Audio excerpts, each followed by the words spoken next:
What's up? It's your boy Kevin to turn on this motherfucking YouTube shit. This is serious.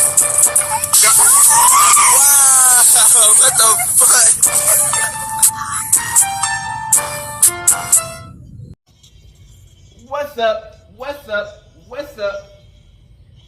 It's your boy Kevin to turn on YouTube shit. Hey man, say man, we are Lit 13 man, turn. Today,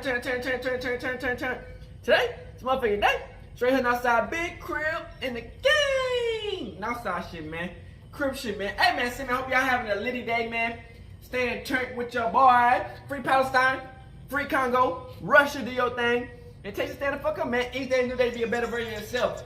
Never let somebody bring you down. Always fight back. Never let somebody tell you who you are, but also never put yourself in a position you do not belong, gang. Stay humble. That's all. You know what I'm saying? Join this revolution and this movement, and let's motivate black success. You know what I'm saying? We not perfect at all as a group of people. You know, we blessed to be God's chosen people. But at the end of the day, man, we gotta at least have compassion to have that passion for who we are. You know what I'm saying? So, hey, man, come to you as a Hebrew Israelite, as a real Jew, man. Make sure you like and subscribe, and let's get into it. All right. Today, it's a motherfucking day. Straight here outside, big crib in the game. Outside shit, man. Hey, man, so he turn, man. Hey, like I said, man, pokey things, man. You know what I'm saying? Hey, you feel me, crib? Jail is insane. You know what I'm saying? Like, it's almost just like the outside world, bro. Like, literally, it's almost just like the outside world. The only thing that we missing in this bitch is more bitches. If it was more females in jail as workers, which is a bunch of females already. Man, there's some fine ass females in jail. I ain't gonna cap. Like the females that coming in jail, who getting locked up, and the females who be working in jail, be looking fine as hell. Like, bruh, I'm like, man, shit. If something ever happened to a nigga, man, I might be set up in that bitch. Like, on some good shit. You know what I'm saying? But, you know, I don't even want to go back to jail on some shit like that, man. You know what I'm saying? Because I already became the kingpin in that bitch. You know what I'm saying? I had to put my foot down. You know what I'm saying? Had to let niggas know what's up in that bitch. But, you know, I don't want to just stay in jail forever when the streets be calling. You know, the streets be calling. I already be outside trying to help the young niggas out, the young people and the young generation and the older people to understand the truth than being locked up in jail and running that bitch like a kingpin. You know what I'm saying? Because I can be outside doing the same shit, but on some different level, motivational shit. You know, because it's going to be fights just like in jail, like out here. It's the same thing. Drugs, whatever. But, you know, but this is crazy. This inmate got 4 police officers, COs, pregnant while he was locked up, gang. Shit is crazy. Moving mad weight. You know what I'm saying? I told you how I had me a nice little bitty in the pokey. She was only feeling your boy. You know, you gotta have that suave look in the words, bro. So, you know what I'm saying? Do what it do. So I'm just saying, man, it's possible. Anything is possible, gang. So hey, I'm just saying. So I hope y'all look at this video. This video is pretty informative. And yeah, man. It's 2 videos in one, but they both pretty lit. So, you know, crazy situation, man. Hope y'all enjoy. Let's get into it.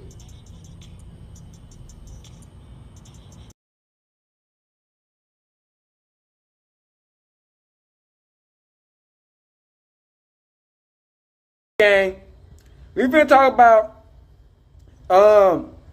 it's called For My Man. The inmate got 4 guards, correction officer pregnant. I'm telling you, nigga, it's possible. Bro, when I went to jail, man, hey, y'all gotta understand, these females be liking dick. You did. Spending some of that time in the hamlet of Randallstown. Randallstown was a mostly black community, mostly people looking to escape the ravages of the city. All through her formative years, she is brought up to believe that service to others is paramount. While living with her parents, she is a doting daughter, always lending a helping hand. And her benevolent qualities extend outside the home. I'm telling y'all niggas, bro. She definitely had a soft spot for They helping like you, people. they like you. I think she wanted to make a difference in her community. With her caring nature, it comes as no surprise when the high school graduate is certified as a nurse's aide. She gets a position at a local hospital and delights in helping her patients recover from their sicknesses. She was very nurturing, very caring, and very compassionate. Sometimes maybe a little too compassionate. Jennifer's work life seems to be in perfect order, and her love life is also riding high. She meets her match in Jason Spells, and the two move in together.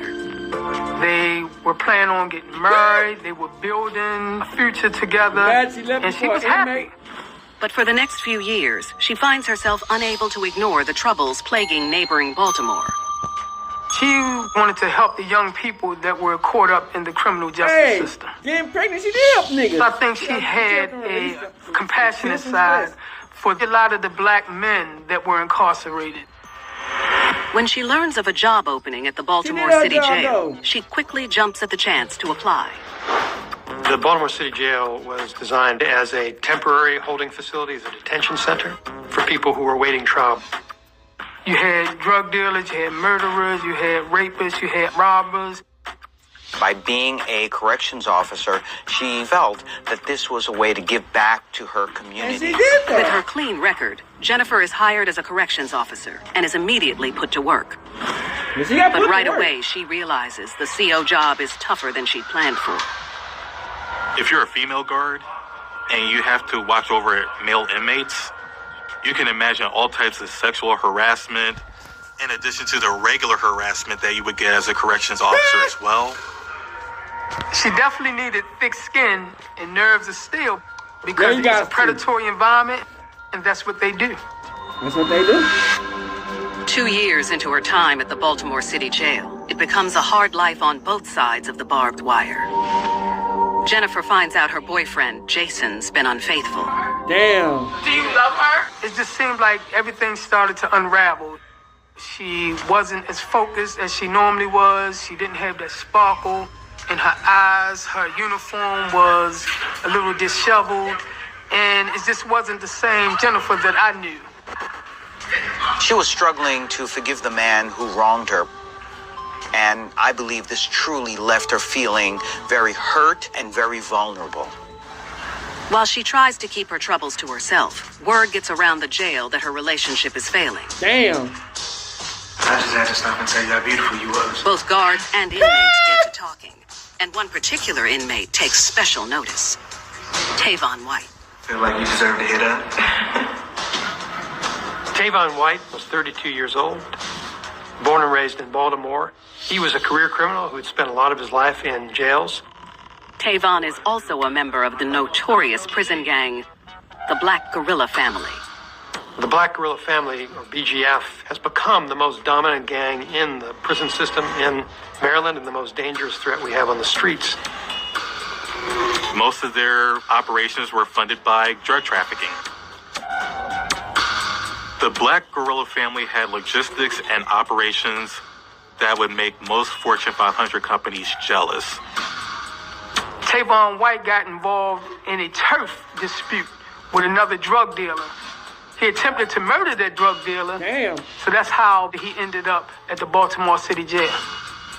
He convinced the BGF leadership to make him commander in the jail, where he's in charge of the gang's lucrative contraband business. The other inmates were afraid of Tavon, and that was critical to his control within the jail. He instills fear in the other inmates, but when it comes to the female officers, he takes a different approach. Hey, the male and gentlemen, the female officers do love the He boy. was charismatic, mild-mannered, very respectful, very polite. He was able to gain influence over the female correctional officers, in part through his charm. Tavon uses that charm to target Jennifer while she's down on her luck in love. When she was placed on his section, he already knew about it. He knew exactly how he wanted to approach it. He wanted to build her up where she had been torn down. Before you know it, they developed a rapport. Then she started feeling good about herself. She started feeling good about him.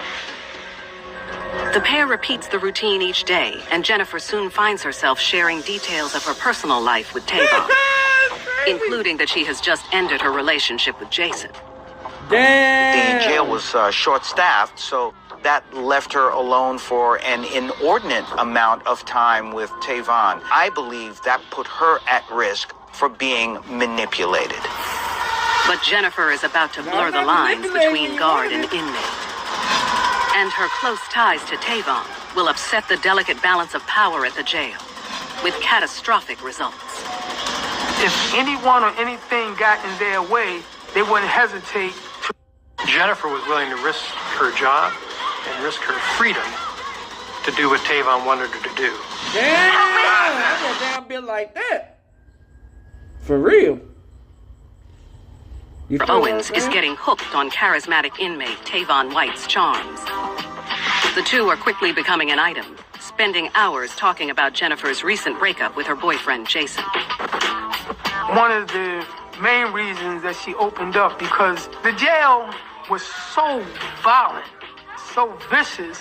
To see a friendly face, to see a protector, you kind of feel what I'm saying? fall in love with something like that. While he's running the violent prison gang, the BGF, Tavon's happy to be a shoulder for her to cry on. Hey, if your And boy once he ever gets do some close, rough time, he makes his move. You might One see your day, boy on the Tavon news kissed getting Jennifer, females, you know what I'm saying? and The she doesn't prison refuse system, it. you know what I'm saying? She accepted it. Jennifer was at a very low point in her life. Her self-esteem was crushed. And here you had this individual, Tavon, who was a smooth talker.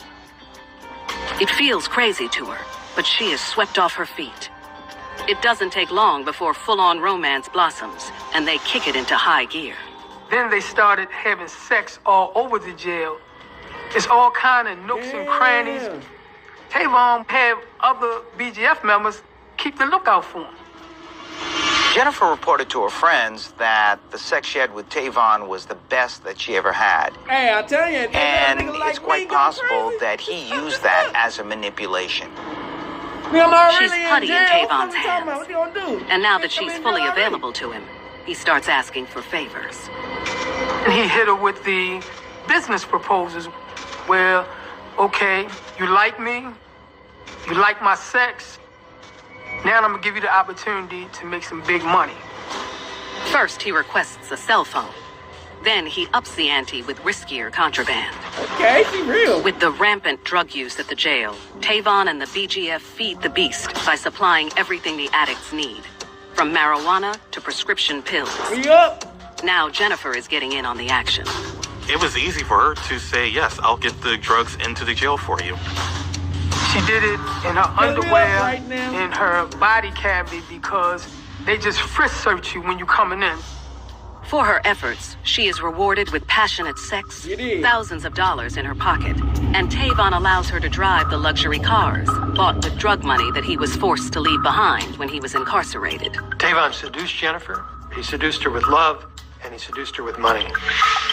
Things only grow more serious between the couple when a few months later, Jennifer finds a way to give back to her man. She breaks the news that she's pregnant with his baby. This actually confirmed their future. So she was that much more committed to supporting him until he beat his attempted murder charge and got on the street, and they were going to have a successful life. Later that year, she gives birth to their baby. If I want to stay in jail just a little bit longer, here that. Now that Tavon went from just an undercover lover to actually being the father of her child, now that raised the stakes. She would have done anything to make sure that this father of her child was successful in his business. But his regular trysts with Jennifer are no longer enough to satisfy him. He uses his sexual charms to recruit 3 other female guards. Damn! He had 3 Well, the more guards. correctional That's what officers I'm trying Tavon to tell could y'all convince niggas, to bruh. carry drugs for him, the more money he could make. Bruh, I'm It telling was in y'all, Tavon's nigga, I have me a interest life- to man, persuade I'm as telling many you, women I as had a possible correctional officer, to work bruh. for him. I'm telling you, if I would have stayed in jail Before like they at know least it, about a couple male of and years, female nigga, officers all alike this are stuff, involved nigga. in the operation. I'm telling y'all niggas. Tavon sits back and rakes in the dough. I'm telling y'all niggas, bro, it would have been up He and was stuff. making $16,000 a month in contraband sales. And there was one moment where he was bragging about only making $15,800, and he called that a slow month. At first, Jennifer and the other ladies don't know they're sharing Tavon. But when they catch wind of his conniving ways, they explode. That's none of your business. No, it is my business, because that's my man. All hell broke loose. There were fights, there were arguments. It got real messy. Damn, but messy doesn't even begin to describe the compromising condition Tavon has put them all in. They were not only carrying drugs for Tavon, they were also carrying Tavon's children. But despite his cheating ways, Jennifer can't bear to part with her lover. Especially when she learns she's carrying his second baby. In her heart, she knew that she was number one, she was special. Like it or not, all 4 women are part of Tavon's harem. But when Jennifer finds out that she's merely a pawn in the BGF drug empire, He started boasting that he runs this jail and nothing gets done without his say-so. it'll all come crashing down in one of the most salacious scandals in Maryland history. She was in too deep. Her life would never be the same again. Fuck, man. Like if you just Or Maryland Corrections Officer Jennifer Owens is about to give birth to inmate Tavon White's second child, but she's not the only one. 3 other female guards are also pregnant with Tavon's babies. Jennifer started finding out about these other women. So what was happy turned to bittersweet, turned to pure anger Man, if I was in and that rage. bitch for 2 more years, bro, I'm telling you, bro, I would have got. She just flipped her lid and instead of being angry with Tavon, was angry at these other women. The one I was talking to was black. Jennifer is determined to keep her man at any cost. But little does she know, the house of cards she's built with the gang lord is about to collapse. A snitch inside the jail spills all to the FBI, and they launch an investigation. I'm already in jail. They start by tapping the phones of shady COs, which leads them to Jennifer and Tavon. Once the FBI got a whiff of how pervasive and corrupt it was inside the Baltimore City Detention Center, it blew their mind. Agents catch Tavon proudly declaring that he runs the jail and everyone in it. This is my jail. You understand it? I make every final call in this jail. Real some good teams, man. and nothing go past it. The wiretaps gave us very convincing evidence about how the gang operated. And based on the wiretaps, we knew that Tavon was the leader of the gang. We knew who was working for him. Before my head in their mouth, guess what they do? They gotta run it through me. Before my head to my, they gotta run it through me. Well, On a crisp spring day, hundreds of FBI agents descend on the Baltimore City Jail to round up BGF members and take them straight to the district courthouse. The crooked corrections officers are taken into custody at their homes before they report to work. FBI, open up! I felt disappointed when I found out that Jennifer was involved because she showed so much promise. And as a correctional sergeant, I felt betrayed. I think that she endangered other people's lives. Jennifer and Tavon are 2 of 44 inmates, guards, and gang members charged with racketeering conspiracy, money laundering, and conspiracy to distribute drugs. This had to have been embarrassing for Jennifer because she started with honest intentions. She wanted to help, but she wound up getting wrapped up in one of the biggest jail scandals in American history. To add insult to injury, she learns that Tavon's ratting out all of his former associates, including her. Damn. Tavon, at this point, showed his true colors. He did not care. He decided to save himself. He turned against the BGF and the 4 women that he impregnated. Damn. And he did this in order to get a lesser sentence. Once he was caught, Tavon turned against the other correctional officers because it was always about Tavon. Bottom line was, he didn't care about them. They provided him cover, and they provided him sex. Simple. But his damning words aren't enough to turn Jennifer against her man. She still showed up at Tavon's sentencing. It was a genuine love that she had developed for this man. Let that shit go. Jennifer and the other women plead guilty to a lesser charge of racketeering and are compelled to detail their crimes in front of a judge. When Jennifer Owens got on the stand, she looked like she was full of regret. She looked like a beaten, scared woman that was crying out for mercy. I think the impact of what she did really weighed on her. She is sentenced to 12 months and a day in prison. Tavon gets 12 years for his part, then 20 years for the attempted murder charge that brought him to the Baltimore City Jail in the first place. Jennifer has all her time on the other side of the jail bars to think about the consequences of falling in love with Tavon. For some people, it's all about the love, almost to the point of where it is all-consuming, where you begin to lose a sense of right from wrong, and it will take you down that path of destruction. Jennifer lost her job, she lost her freedom, and her ability to spend time with her children. And Jennifer had a lot to lose, and she paid a heavy price for her relationship with Tavon.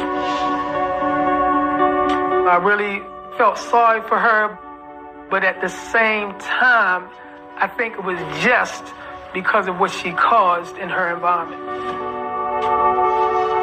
Damn, after scan the Baltimore jail. Damn, they'll transfer to a different facility. That's wild. They should let her rock.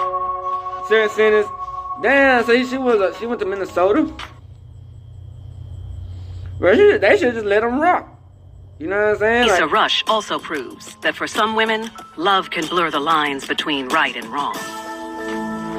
After 5 years living in Jackson, Mississippi, Chicago native Kenisa Rush is finally feeling at home. About early teens, her parents had a divorce, and so her mother moved her to be nearer to her grandmother. Her father stayed in Chicago. With the love and support of plenty of strong women in her orbit, the sky is the limit. Her mother and her grandmother stressed good values, hard work, good effort, and staying on the straight and narrow path. While her father wasn't in the home, Kenisa did have a very strong family taking care of her. And that's what really a high school student needs in order to make it in this world. Her star is on the rise, and there's seemingly nothing and no one that will stand in her way.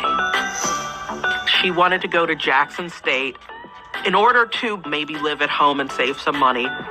But one day after school, she meets a charming man who will change her life forever. 21-year-old Antonio Wallace. She really wasn't the type to fall head over heels for some boy. Man, that's there was something about Antonio that really struck a chord with Kenisa, it's tough. And they hit it off. Romance is in the air.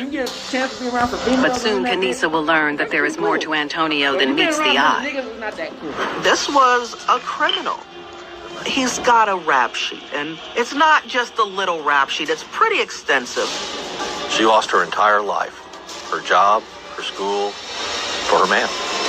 Yeah, that's a real female, you know what I'm saying? Real. Not a lot of people not put it on. Despite their age difference, romantic sparks fly between Jackson, Mississippi couple 17-year-old Kenisa Rush and 21-year-old Antonio Wallace. After meeting cute, the two start getting to know each other. Kenisa was an open book to Antonio. She is telling him everything about who she is and her desires, her hopes, her dreams, what she's been through in life. And he's a little more guarded. He's not saying much, and the mystery only makes Kenisa want to be with him more. Over the next few months, she enjoys the attention he showers on her, but he conveniently neglects to tell her some crucial facts about his history. He was somewhat of a shady guy. He really didn't have full-time employment. He basically sat on the couch and played video games. He's quiet and he lets her fall deeper in love with him, and then later he springs bombshells on her. With arrests ranging from driving with a suspended license to arson. He's the definition of a bad boy. And this good girl enjoys tiptoeing on the wild side. Her life was very, very straight. And now here's someone in Antonio who's different, who breaks the rules, who makes his own rules. While she is intrigued by the danger of her new man's past, she doesn't let Antonio's work ethic knock her off course. In the following months, she graduates from high school. Kenisa attained her goal. She got into Jackson State. She needed to take a job so that she could pay for her classes. She lands a commission sales job at a high-end sports store at a posh mall in Ridgeland, Mississippi, just 9 miles from her home in Jackson. The overachiever has no problem juggling her schoolwork, her man, and a new job. Even finding time to add colleague Bridget Joyce to her social circle. Bridget was the assistant manager. She was responsible for counting up all the money and making deposits. They saw each other socially with their men. Kanisa would bring Antonio along, and Bridget would bring her husband along. Their camaraderie is necessary at the busy shop, and Kanisa's hard work pays off when she is promoted to co-manager of the store, alongside Bridget. Things were as smooth as they could go for a young woman who's got a lot going on. Kanisa was doing well at school. She was having a good relationship with Antonio. She had just gotten this promotion at work. Things seemed to be going as planned. Okay, Kanisa. Until well into their relationship when Antonio drops another bombshell. He has a child from another relationship. He waits until they are very involved before then giving her the choice of staying or leaving, given his revelation. While she's taken aback by the news of his love child, she listens as Antonio opens up about his baby. But his honesty is hiding his true intent. He wants financial help from Kanisa. Damn. Antonio hadn't been paying any child support, and the mother of his child initiated a court case over it. And now there were court costs and legal fees associated with this. But rather than putting her off, the heartfelt pleas for money work on Kanisa. Damn. She agrees to take on the tab as her own, promising to set aside some of her commission from the store to chip away at her boyfriend's debt. I've been doing pretty well at the shop. I guess I could help pay some of these bills. With Kanisa's father being 700 miles away and not really being in her life the way that she wanted, she was in simpatico with Antonio. But the surprising revelations don't end there. She then learns that she and Antonio's lives will become even more intertwined in just a few short months. She realizes that she's pregnant with Antonio's baby. So while Kanisa is very happy to be a mother, the truth of the matter is that there is a crushing financial weight pressing on her, and it's all because of Antonio. With a baby on the way, she splits her time at home with her family and with Antonio at his brother Reginald's place. Through the pregnancy, the hard worker keeps her job and stays in school. The only breadwinner in that household is Kanisa Rush. She's paying for Antonio's mistakes. And after she gives birth to their little girl later that year, she gets right back to the grind, shelling out her hard-earned money left and right. Kanisa, who is not buying trips to exotic places, she is feeding and clothing her daughter, keeping her baby in daycare. She is paying tuition at Jackson State. She is paying for Antonio's car. She's paying Antonio's lawyer as much as she can at a time. In turn, he swears that once those debts are settled, he's ready to be on the straight and narrow. Kanisa was very invested in helping Antonio doing better in life. If he did better, then that would benefit her and the baby. Thankfully, business is booming at the store where she works, and the holiday shopping season brings a fat commission check her way. When Black Friday rolls around, tag team duo Kanisa and Bridget are both scheduled to work during the busiest weekend of the year. This was a team that worked very well together. The store liked them working together because they were so good at it. When they finally make it to Saturday evening, they count just over $7,600 in cash earnings. The two rejoice over a job well done. We did so good. So good. When she gets home, Antonio is there to greet her. Antonio asked her how her day was, and she made the comment, "Oh, we made a lot of money, and I had a really good commission check." And that wasn't even in the credit card transaction. It was all cash. The cash register dings in his mind as his imagination runs wild. Man, this nigga He never sharp, realized nigga. Kanisa had direct access to that much money, let alone 7.5 G's in cash. Why you can't? The girl that works with you? Yep. She thinks she's sharing with her man. Oh, baby, I have worked so hard. I am doing good things. He's hearing there's all this money and it's out there. Kanisa sits quietly as Antonio goes on about how simple it would be to rob Bridget when she leaves to deposit the store's cash haul the following Monday. Kanisa's horrified at this. How are you going to offer to rob her girlfriend for real? But Antonio's protests are, she's not going to get hurt. Nobody's going to know it was us. Yeah. But Antonio isn't done making requests of his lady love. He'll soon ask her to turn her back on her good girl image once and for all. She didn't have to be talked into it too hard. Greed got the better of her. Because she trusted this man that she loved, she put it all on the line. Damn. Smart shit, though. Look, they made $7,600. Mississippi mom Kanisa Rush is drowning in a sea of debt, helping her boyfriend and baby daddy, Antonio Wallace, pay his legal bills and support their family. But and when he comes up with a plan to rob her good friend and co-worker of $7,600, she considers the proposition. It seemed like an easy way to take care of their financial problems. He promised her nobody was going to get hurt. She agrees to help her man once more, but he conveniently finds a way to mastermind the scheme from the sidelines. Antonio couldn't be present at the scene because Bridget would have recognized him. Over the weekend, he recruits his brother Reginald and cousin DeMarcus. Each of these men have seen the inside of a jail cell more than once. Reginald has a rap sheet, much like his brothers. There's some armed robbery, there's some marijuana possession, amongst other things. If you look at DeMarcus and you look at his record, it's a violent criminal history. He's a habitual offender. He's got carjacking, he's got armed robbery. He has all sorts of crimes that he's been arrested for. The men spend the rest of the weekend hatching the perfect plan, with Kanisa at its core. That Monday, her next shift rolls around and she arrives at work just before 1 p.m. She nervously enters the store and quickly says hello to Bridget. Bridget is actually standing there recounting the money in the bags and bagging up, getting it ready to make the deposit, because she usually takes it on her lunch break.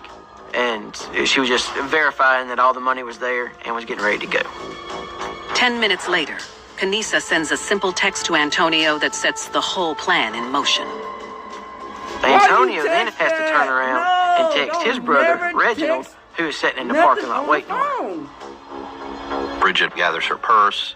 She gets the deposit bags. Ask if anybody needs anything. Do you need any lunch? Can I pick you all up anything? Do not text and then she leaves. Nothing on your regular phone. In the parking lot, she has no idea that Reginald and DeMarcus are laying in wait in a silver car parked next to hers. Have fake phones. As she is settling into her seat, DeMarcus approaches her car and opens the passenger door. And a small frame black male sits down, shuts the car door. He pulls out a gun and says, drive.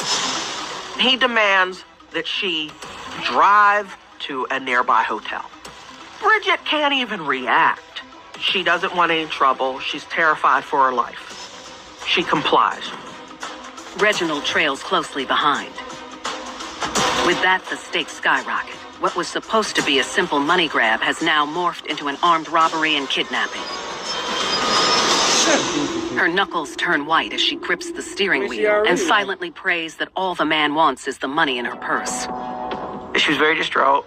She didn't know what was going to happen to her. Knuckles turn white. What could they possibly want with her? Was it more than the money? Would she be physically, sexually assaulted? Would she be murdered? He takes the sleeves up over both hands so he's not leaving any prints. He grabs Bridget's purse and starts going through her purse.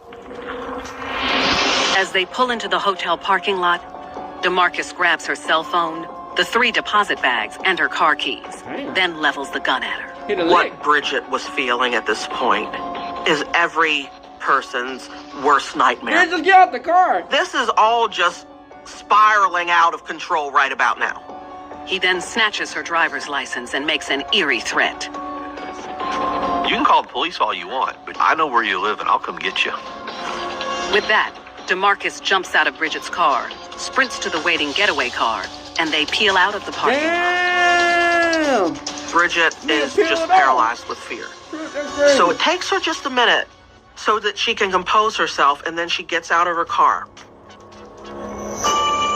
She stumbles to the hotel lobby to call police. 911, where's your emergency? I was walking to get in my car to go to the bank with our deposit, and he jumped in the car with me. Was he armed? Yeah, he pulled a gun on me. Okay. He took my license. He said it was insurance for if I told him like who he was.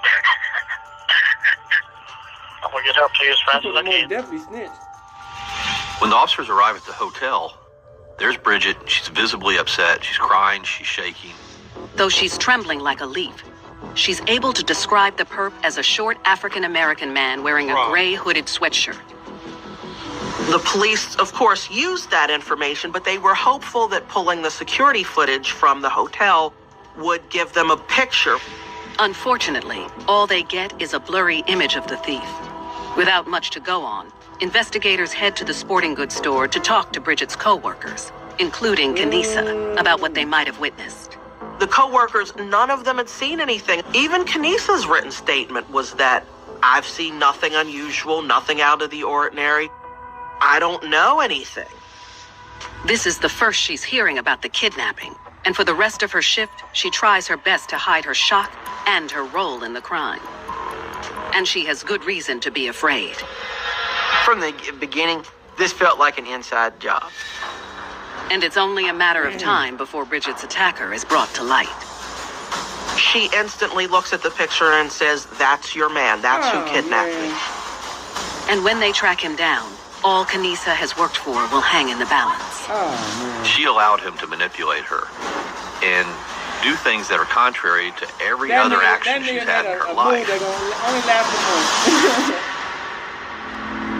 That nigga did a move that only gonna last a month, gang.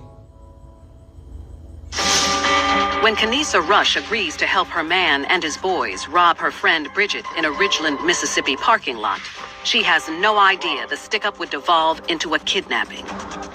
Antonio promised her it was going to be a simple purse snatching, but it turned into a carjacking, a kidnapping, guns. Someone could have been killed. That was not what was bargained for. Back at home base, the men count the stolen loot. Hey, that's some guap, though. Once the deal is done, all the guys split the money, and they had about $7,600 to split. But when Kanisa finishes her shift, she can't shake the simple robbery turned into so much more.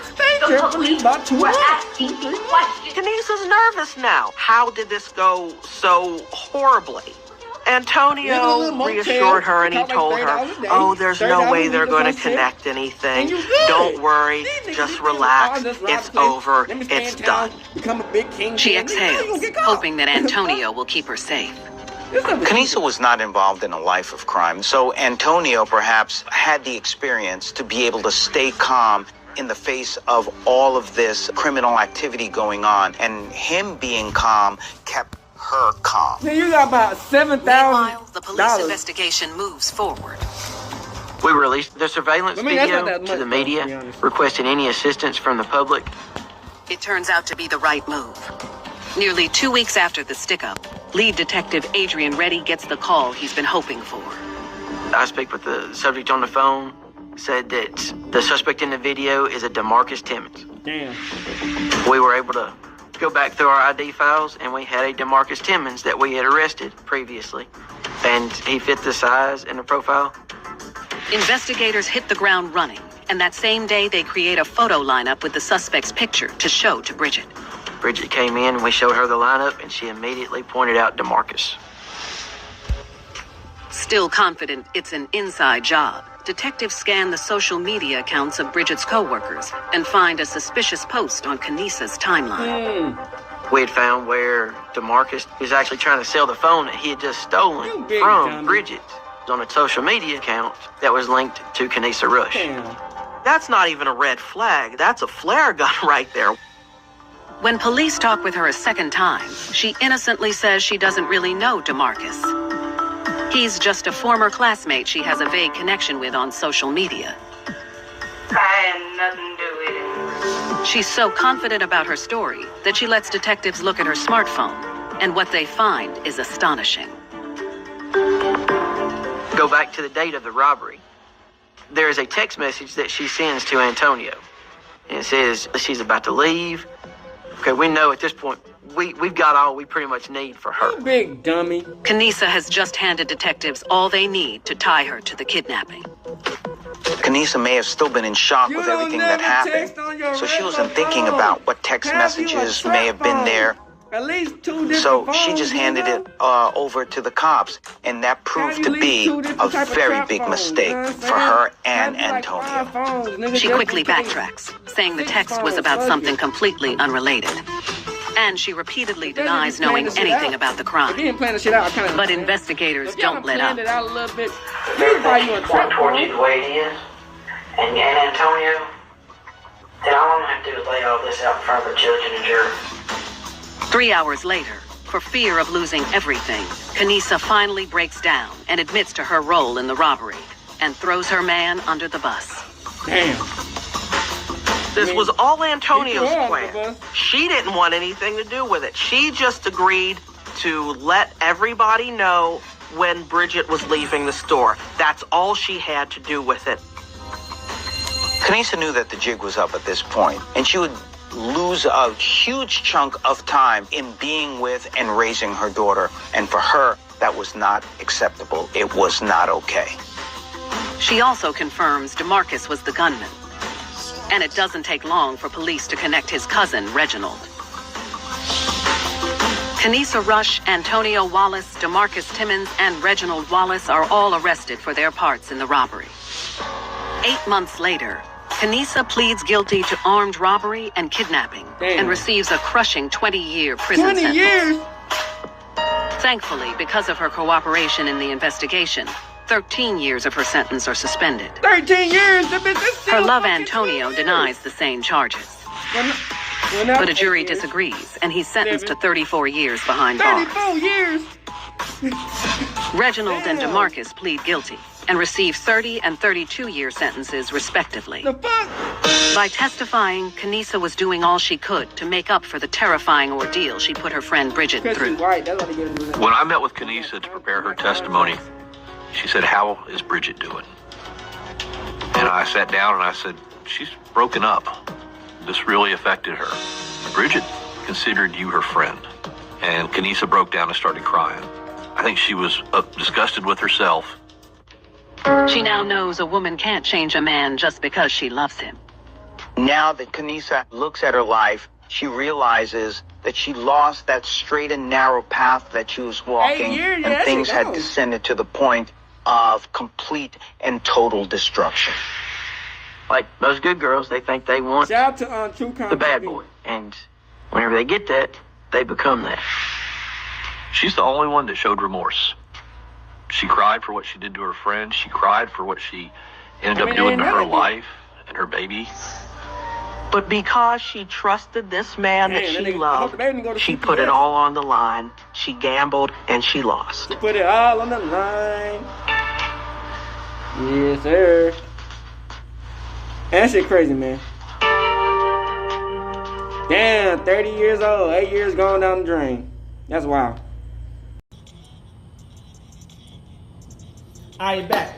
So, gang, I'm not telling just the peon type of niggas, the niggas who don't know how the streets work, how to move in the streets. I'm not telling y'all niggas to go to jail and try to become a kingpin. Cause 9 times out of 10, you gonna be somebody bitch. You gonna get, you know what I'm saying? You gonna be somebody bitch in that motherfucker. Being a kingpin in that bitch, you really gotta have some weight and some movement to really be like some shit in that bitch. You know what I'm saying?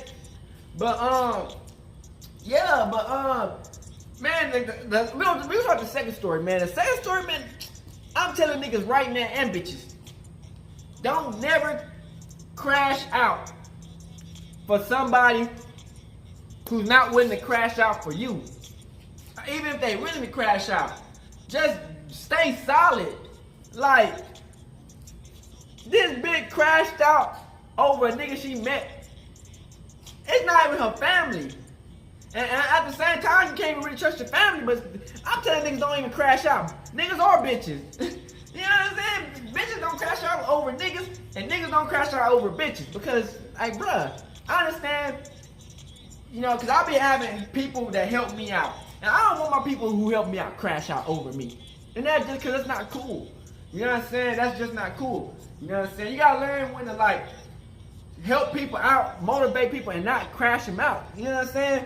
But, you know, unfortunately, in these two stories, people got crashed out. Nigga had 4 kids with 4 different COs, female COs. Bruh, that's some goat shit. I ain't gonna cap, nigga. That's what I be saying, man. Nigga, that shit is just like the club, nigga.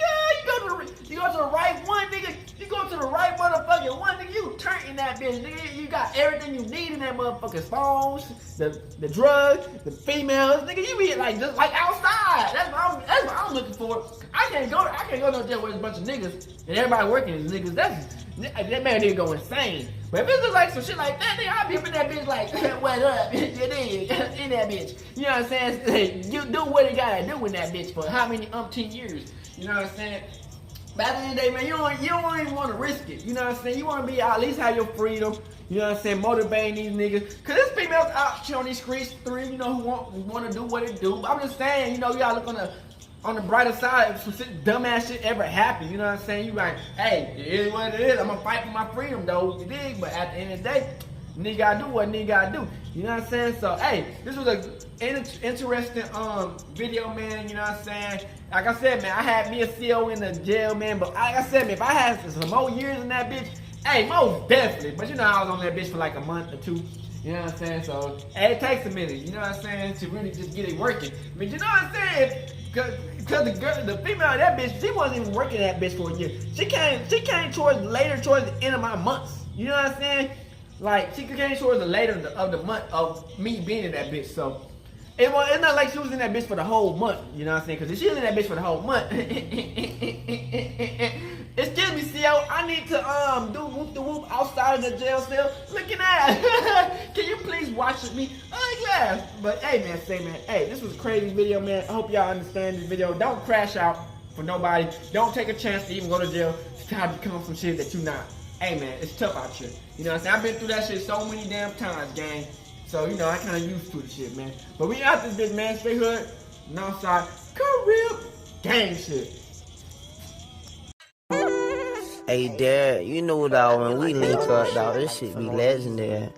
You know this instrumental, you the engineer on it, so Kodak everywhere.